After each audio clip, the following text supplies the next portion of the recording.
사도신경으로 우리의 신앙을 고백하심으로 주일 새벽 예배를 하나님께 드리도록 하겠습니다. 전능하사 천지를 만드신 하나님 아버지를 내가 믿사오며 그 외아들 우리 주 예수 그리스도를 믿사오니 이는 성령으로 잉태하사 동정녀 마리아에게 나시고 본디오 빌라도에게 고난을 받으사 십자가에 못 박혀 죽으시고 장사한 지 사흘 만에 죽은 자 가운데서 다시 살아나시며 하늘에 오르사 전능하신 하나님 우편에 앉아 계시다가 저리로서 산 자와 죽은 자를 심판하러 오시리라. 성령을 믿사오며 거룩한 공회와 성도가 서로 교통하는 것과 죄를 사하여 주시는 것과 몸이 다시 사는 것과 영원히 사는 것을 믿사옵나이다. 아멘. 찬송가 67장 영광의 왕께 다 경배하며 함께 찬송하도록 하겠습니다. 찬송가 67장입니다. 함께 찬송하도록 하겠습니다. 영광의 왕께 다 경배하며 그 크신 사랑 늘 찬송하라. 예부터 영원히 참방패시니 그 영광의 주를 다 찬송하라. 능력과 은혜 다 찬송하라.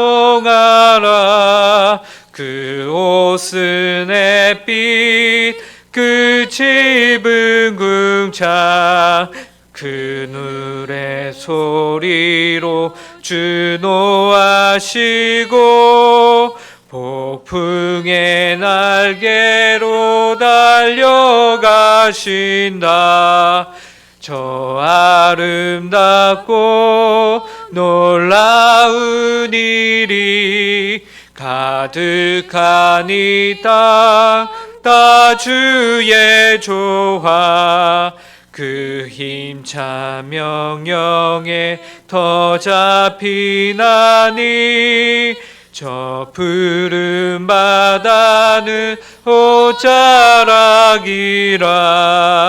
질그릇같이 연약한 인생 주 의지하여 늘 강건하리. 온 백성 지으신 만왕이시니 그 자비 영원히 변함없소라. 아멘. 함께 기도하도록 하겠습니다. 하나님 아버지 감사합니다. 오늘도 저에게 새날을 허락하여 주시고 또 하나님 아버지 호흡을 허락하여 주사 저에게 생명을 허락하여 주시니 감사합니다. 하나님 아버지 특별히 오늘은 주일로서 저희가 주님 앞에 거룩하게 하나님 아버지께 예배하며 보내기를 소원합니다. 하나님 아버지 이 하루가 물론 모든 날들이 다 주님 앞에서 거룩하지만 오늘 하루 또한 하나님 아버지께서 주신 새 삶과 새 생명이 온전히 하나님 앞에서 복된 삶이 되기 위해서 저희를 성령으로 충만케 하여 주시옵소서. 또한 하나님 아버지 성령의 충만함은 곧 말씀의 충만이라고 하셨습니다. 그리고 이 말씀이 저희를 인도하는 참 길이요 빛이 되신다고 말씀하셨는데 하나님 아버지 저희에게 오늘 이 시간 이 말씀을 귀하게 깨달을 수 있는 은혜를 성령의 충만함의 은혜를 허락하여 주시옵소서. 그래야 해서 주님 보시기에 합당하고 주님 보시기에 잘하였다 칭찬받는 그런 복된 삶을 저희가 살아갈 수 있도록 오늘 하루 저희 이 시간을 축복하여 주시옵소서. 감사하며 이 모든 말씀 예수님의 이름으로 기도합니다. 오늘 저희에게 주신 하나님의 말씀은 구약성경 72편 1절부터 7절까지의 말씀입니다. 구약성경 시편 72편 1절부터 7절까지의 말씀입니다. 제가 지금 성경으로는 구약 854페이지입니다. 하나님의 말씀을 제가 봉독하도록 하겠습니다. 하나님이여 주의 판단력을 왕에게 주시고 주의 공의를 왕의 아들에게 주소서. 그가 주의 백성을 공의로 재판하며 주의 가난한 자를 정의로 재판하리니 의로 말미암아 신들이 백성에게 평강을 주며 작은 산들도 그리 하리로다. 그가 가난한 백성의 억울함을 풀어주며 궁핍한 자의 자손을 구원하며 압박하는 자를 꺾으리로다. 그들이 해가 있을 동안에도 주를 두려워하며 달이 있을 동안에도 대대로 그리하리로다.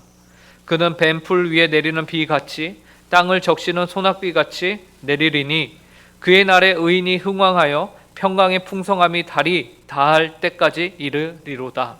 아멘. 시편 72편의 표제를 보시면요, 솔로몬의 시라고 적혀 있는 것을 보실 수 있을 겁니다. 그런데 여기서 말하고 있는 솔로몬의 시라는 것이요, 솔로몬이 이 시편을 지었다라고 말하는 것이 아니고요, 솔로몬을 위한 시이다라는 것을 뜻합니다. 왜냐하면요, 시편 72편의 가장 마지막 절인 20절에 보면요, 이 72편을 지은 시편 기자가 누구인가 아주 명확하게 나와 있기 때문이에요. 20절에서는 이새의 아들 다윗의 기도가 끝나니라 라고 말하면서 이 시편 72편이 하나의 기도문인데 그 기도문을 작성한 사람이 바로 다윗이다. 그러면은 이 시편의 표제가 솔로몬의 시라고 되어 있는 것은 이 시편이 곧 다윗이 자신의 아들인 솔로몬 왕을 위한 기도문으로 작성한 시편이다 라는 것을 우리에게 알려주는 것입니다. 그러면서 또한 우리가 놓치지 말아야 하는 것이 있는데요, 이 솔로몬은 구약 성경에서 하나님께서 다윗과 맺은 언약의 계승자로 나와 있죠. 물론 그런데 이 솔로몬이 이 언약을 완전히 성취하지 못함을 우리가 보게 됩니다. 그는 그의 말년에 하나님을 떠나서 이방신을 섬기기 때문이죠. 그래서 메시아에 대한 예표적 인물이에요. 이 솔로몬은 메시아가 아니라 메시아의 예표적 인물입니다. 그러므로 솔로몬을 위한 이 다윗의 기도문은요, 한편으로는 앞으로 오실 이상적인 왕이며 통치자 그리고 메시아이신 예수 그리스도를 가리키는 시편이다라는 것을 우리가 잊지 말아야 합니다. 그래서 오늘 우리가 읽은 시편 72편은 두 가지 방향으로 우리가 볼 수 있는데요, 우리가 바라보고 해석해야 하는데요, 하나는 솔로몬의 시편으로 있는 것이죠. 그래서 왕으로서 어떻게 통치해야 되는가, 어떠한 모습을 왕이 마땅히 가져야 하는가. 그리고 다른 한 방향은 메시아의 시편으로 보는 것입니다. 그래서 오실 메시아가 완전한 왕은 어떠한 모습으로 이 땅을 통치하실 것인가 라는 것이, 특별히 오늘은 우리가 두 가지 방향 중에서요, 솔로몬의 방향으로 집중해서 보고자 합니다. 그래서 다윗이 자신의 아들 솔로몬을 위해서 기록한 시편으로 해석을 하는 것이에요. 자, 그렇다면 다윗은 그의 아들을 위해서 시편 72편을 기록하였는데 그는 어떤 내용을 하나님께 구하고 있을까요? 다윗은 그의 아들 솔로몬에게 도대체 어떤 모습을 바라고 있었기에, 기대하고 있었기에 하나님께 기도를 드리는 것일까요? 먼저 다윗은 1절에서 이렇게 말합니다. 하나님이여, 주의 판단력을 왕에게 주시고 주의 공의를 왕의 아들에게 주소서. 여기서 다윗은 하나님께 주의 판단력을 달라고 구하고 있어요. 주의 공의를 달라고 구합니다. 그런데 주의 판단력과 공의를요, 받는 대상이 각각 왕으로 나오고 그리고 왕의 아들로 구분이 되어서 나와요. 그래서 처음에 판단력은 왕에게 주시라고 구했으니 다윗 본인이 판단력은 갖고, 그리고 공의는 왕의 아들에게 주라고 했으니 왕의 아들인 솔로몬에게 솔로몬을 위해서 구한 것인가 라고 우리가 구별해서 생각할 수 있을 것 같은데요, 실은 그렇지 않습니다. 다윗은 철저히 솔로몬을 위하여서 기도하고 있는 거예요. 다윗은 왜냐하면 솔로몬은 그 스스로가 왕이면서 또한 왕의 아들이기 때문에 그래요. 그리고 마지막 20절을 보면요, 좀 전에도 우리가 봤지만 다윗은 자신을 향해서 이 시편에서 본인을 왕이라고 말하고 있지 않아요. 대신에 자신을 어떻게 소개합니까? 마지막 절을 보면은 이새의 아들 다윗이라고 말하고 있죠.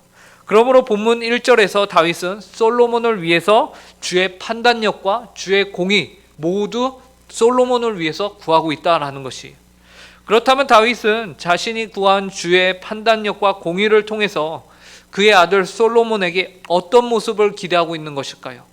다윗이 바라는 왕의 모습은 어떤 모습일까요? 본문 2절을 보시기 바랍니다. 그가 주의 백성을 공의로 재판하며 주의 가난한 자를 정의로 재판하리니. 다윗이 그의 아들 솔로몬에게 바라는 왕의 모습이여, 그의 백성들을 공의롭게 재판하고 나라를 잘 다스리는 통치자의 모습이었어요. 가난한 자들이 무고한 피해를 입지 않도록 정의를 그 땅 가운데 바르게 세우는 자의 모습이었습니다. 그래서 정의롭게 재판할 수 있는 왕의 모습이었어요. 오늘날 우리 사회가 겪고 있는 크나큰 병폐 중에 하나가 무엇입니까? 유전무죄, 무전유죄예요. 돈이 있으면 죄가 없고 돈이 없으면 죄가 있는 거예요. 이런 모습, 이런 사회적 병폐의 모습들이 아닌 가난한 자들이 함부로 멸시를 당하지 않으며 그들 또한 하나님의 형상으로 지음받은 아주 존귀한 자들임이 온전히 대우를 받는 그런 사회를 만들고자 하나님의 나라를 만들고 그리고 있다라는 것이죠. 그리고 이어지는 3절에서 다윗은 주의 백성을 공의로 재판하고 가난한 자를 정의로 통치하는 왕의 모습을 한 가지의 이미지로 말하고 있어요. 그 이미지는 산들의 평강이 임한다라는 것입니다. 3절을 제가 읽겠습니다. 의로 말미암아 산들이 백성에게 평강을 주며 작은 산들도 그리하리로다. 여기에서 산으로 표현하고 있는 이 단어의 히브리어가 하림입니다. 근데 이 단어를요, 칼빈은 비옥하지 못한 궁벽한 곳으로 해석을 했습니다. 그러니까 비옥하지 못한 것이 어떤 소사물을 내기 힘든 장소로 말해요. 그래서 우리가 보통 산 하면은 굉장히 높고 경치가 좋고 멋있고 이렇게 생각을 할 텐데요. 그러나 그것이 아무리 경치가 좋다 한들 그곳에서 농사를 짓는 것은 어려운 것이 사실이죠. 특히 이스라엘 지역의 특성상 그 지역을 우리가 쉽게 생각해 보면 마치 광야와 같은 산악지대란 말이죠. 그런 곳에서 농사를 짓는다? 어려운 것이에요. 소산물을 기대하기 어렵습니다. 그런데 그처럼 비옥하지 못한 궁벽한 곳에서 백성들에게 평강을 준다. 그 땅이 풍족한 소산물을 낸다. 무엇입니까? 아주 우리가 쉽게 이해하기 힘든 그런 평강이 그 땅 가운데, 그런 복이 그 땅 가운데 임했다라는 것이죠.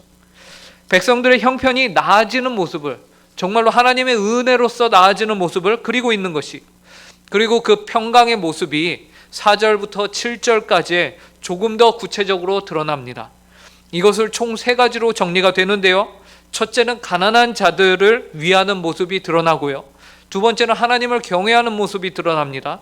세 번째는 의인들이 흥왕케 되는 모습이 드러납니다.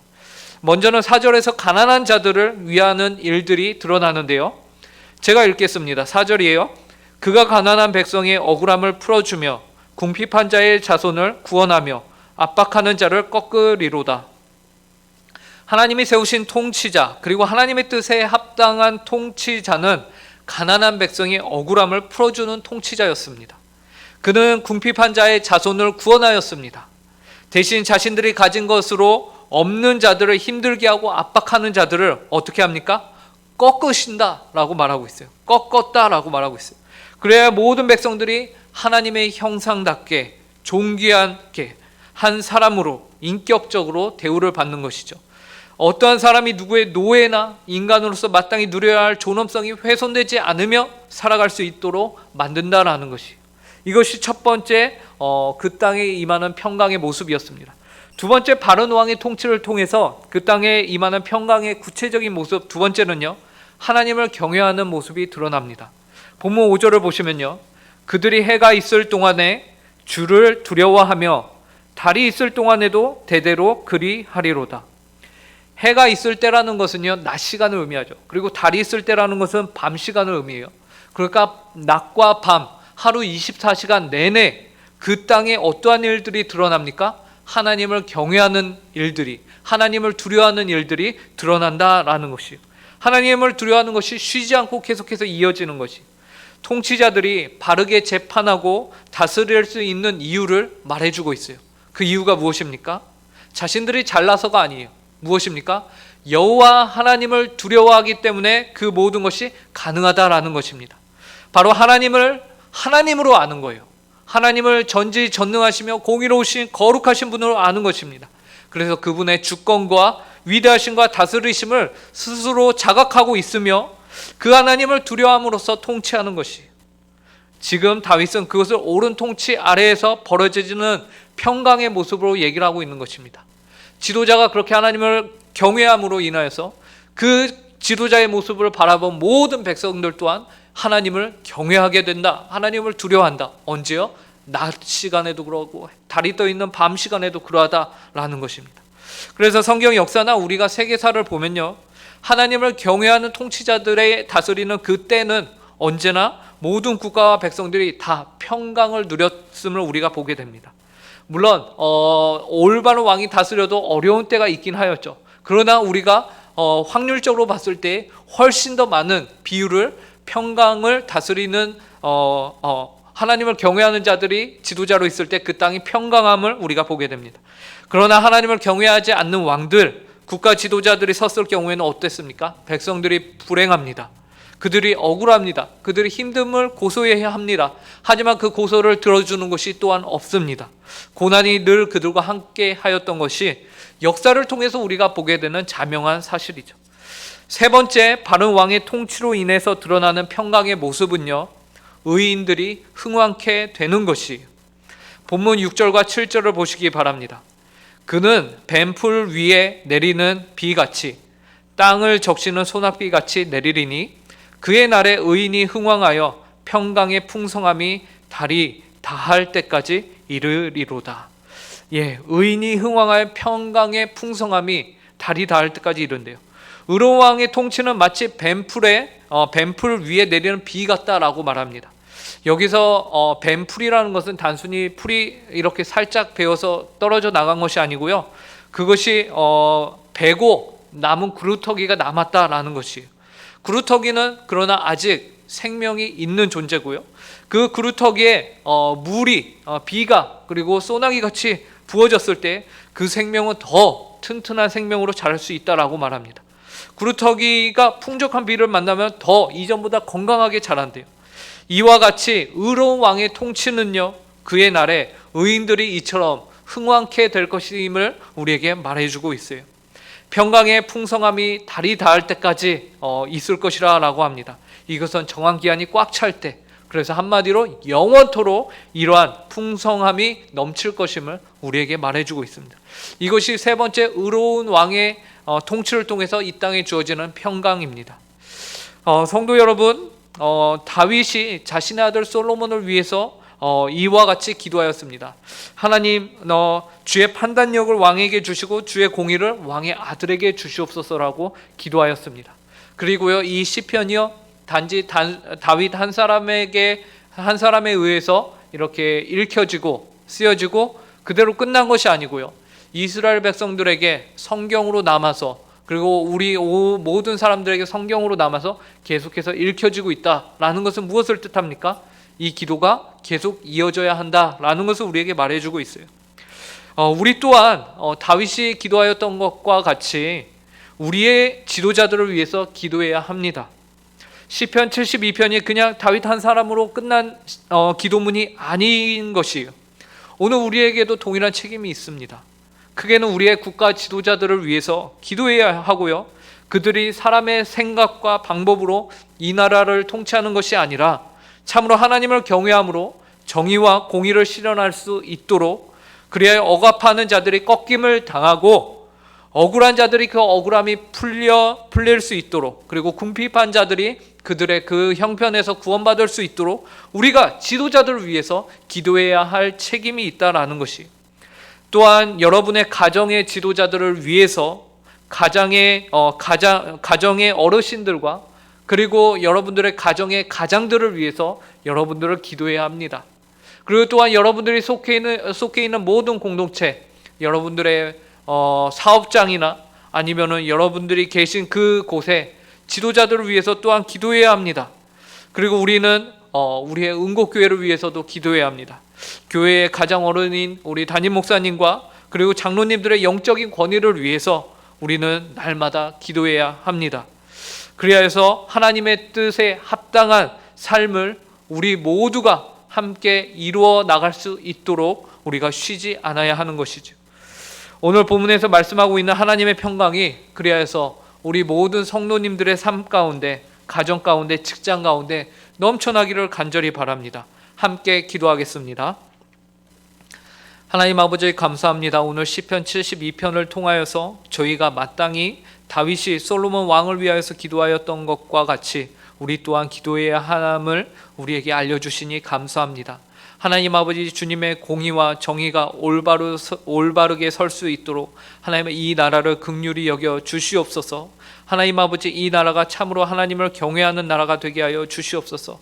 하나님 아버지 그리하여서 그 경외함 가운데서 하나님 바른 판단과 재판들이 이루어지게 하여 주시고 억울한 자들의 그 억울함이 누명이 하나님 아버지 모두 풀어질 수 있도록 인도하여 주시고 하나님 아버지의 공의가 바로 서서 이 나라가 참으로 백성들이 그리하여서 하나님께서 허락하신 평강 가운데 살아갈 수 있도록 은혜로 허락하여 주시옵소서. 하나님 아버지 오늘 귀하고 복된 주일입니다. 각자의 가정에서 하나님을 예배할 때에 하나님 아버지 그 예배를 통하여서 하나님이 홀로 영광 받아 주시고 그 각 가정마다 하나님을 예배하는 일들이 더욱더 풍성하여 질 수 있도록 은혜로 허락하여 주시옵소서. 감사하오며 이 모든 말씀 예수님의 이름으로 기도합니다. 아멘. 하늘에 계신 우리 아버지여, 이름이 거룩히 여김을 받으시오며 나라에 임하옵시며 뜻이 하늘에서 이루어진 것 같이 땅에서도 이루어지이다. 오늘날 우리에게 일용할 양식을 주옵시고 우리가 우리에게 죄 지은 자를 사하여 준 것 같이 우리 죄를 사하여 주옵시고 우리를 시험에 들게 하지 마옵시고 다만 악에서 구하옵소서. 대개 나라와 권세와 영광이 아버지께 영원히 있사옵나이다. 아멘.